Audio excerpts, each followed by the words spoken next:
Best varicose veins చికిత్సనే పొందండి. నొప్పి లేని చికిత్స కోసం సంప్రదించండి ఎబిస్ హాస్పిటల్. నమస్తే అమ్మా. నమస్తే అమ్మా. అమ్మ, వెల్లుల్లి దీనివల్ల ఉపయోగాలు ఏంటమ్మా? ఎలా వాడుకోవాలి?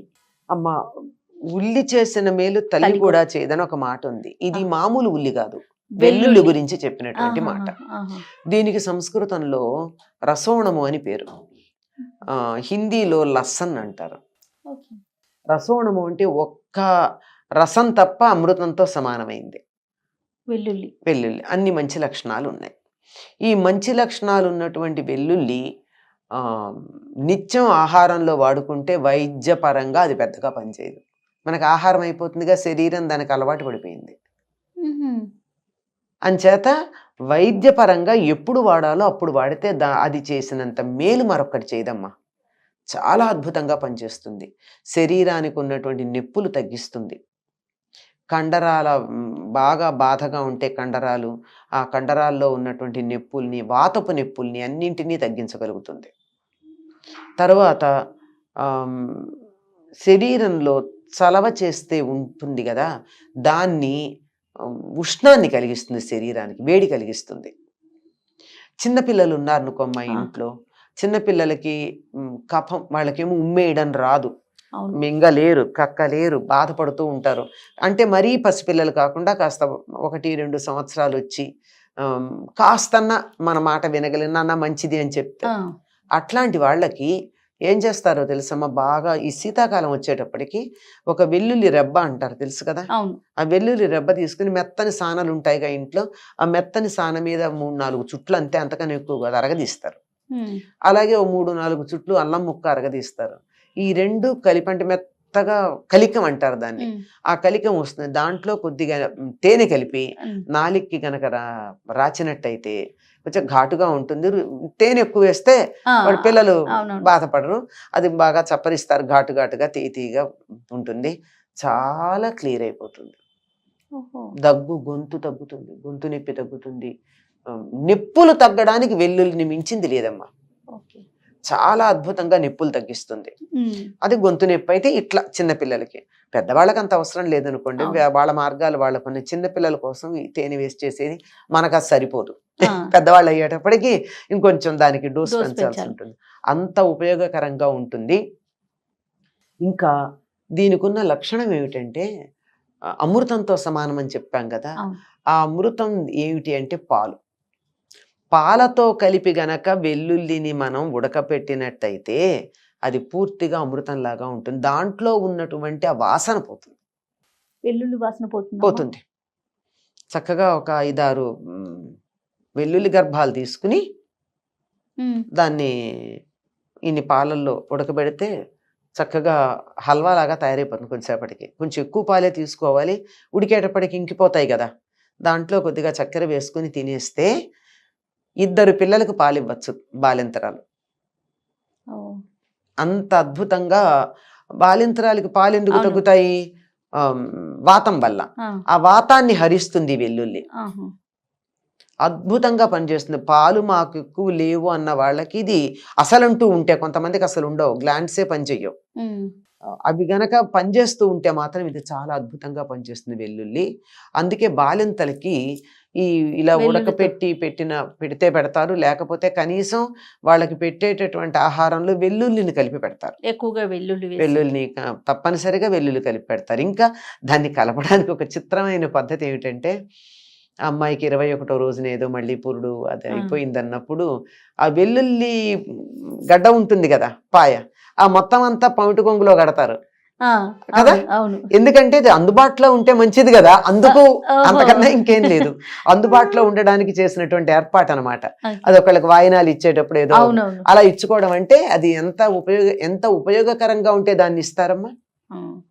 అయితే నిత్యం ఆహారంలో తిన్నాం అనుకోండి, పెద్ద ఉపయోగపడదు. ఎప్పుడైనా ఇప్పుడు మందులు ఉన్నాయి, కొంతమంది మందులు విపరీతంగా వేసేసుకుంటూ ఉంటారు. వాళ్ళ సొంతంగా.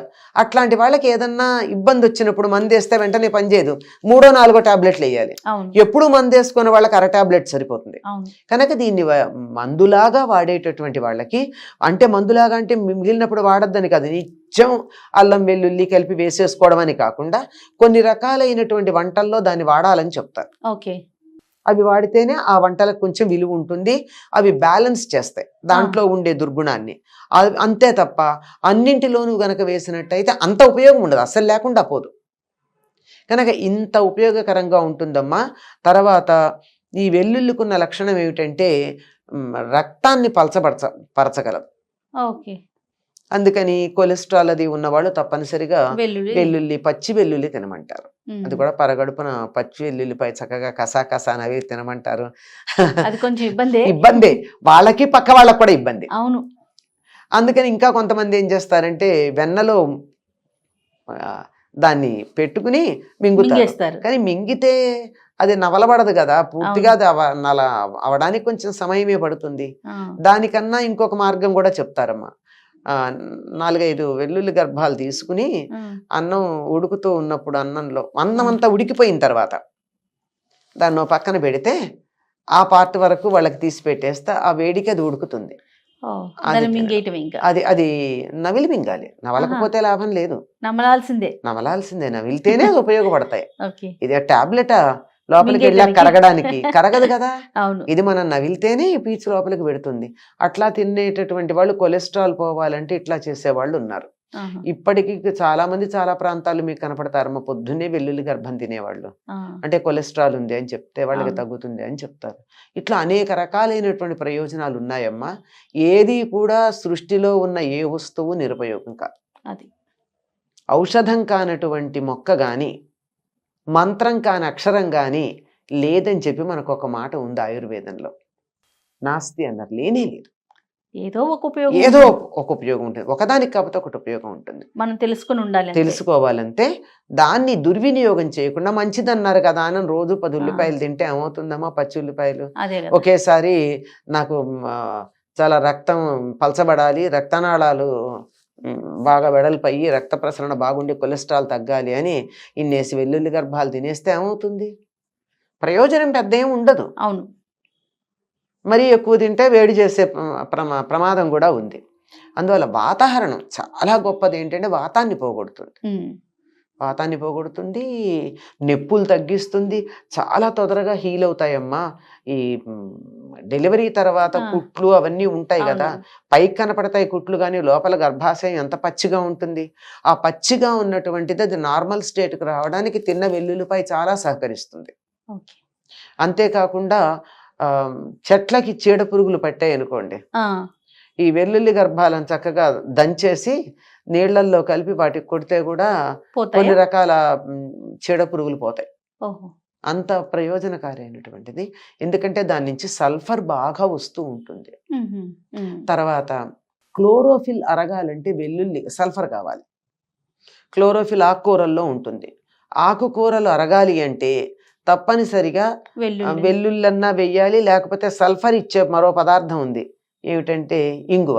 ఉమ్, ఉమ్, వెల్లుల్లి తినని వాళ్ళు ఆకుకూరల్లో ఇంగువ వేయాలి, వెల్లుల్లి తినేవాళ్ళు ఆకుకూరల్లో వెల్లుల్లి వేసినట్టయితేనే అది ఆ క్లోరోఫిల్ అరిగి మనకి ఆకుకూరల వల్ల వచ్చే ప్రయోజనం లభిస్తుంది. ఉట్టి కూర తింటే పని లాభం లేదు, ఆకుకూరలు తింటే. ఓ ఎన్ని ఉపయోగాలు ఉన్నాయమ్మా, చెప్పుకుంటూ పోతే అంతే, ఇంకా ఉంటాయేమో. ఇంకా ఉంటాయి. ఇవి మనకి తెలిసినవి చెప్పుకుంటున్నాను, తెలియనివి ఎన్నున్నాయో. అవును ఇవన్నీ పరంపరాగతంగా ఇంట్లో పెద్దవాళ్ళు చెప్తేను, అందులో ఇది అవునా కాదా అని ఆయుర్వేదం తెలిసిన వాళ్ళని కనుక్కుంటేను తెలిసిన విషయాలు. అవును ఇంకా తెలియనివన్నీ ఉంటాయి. ఇంతేనా?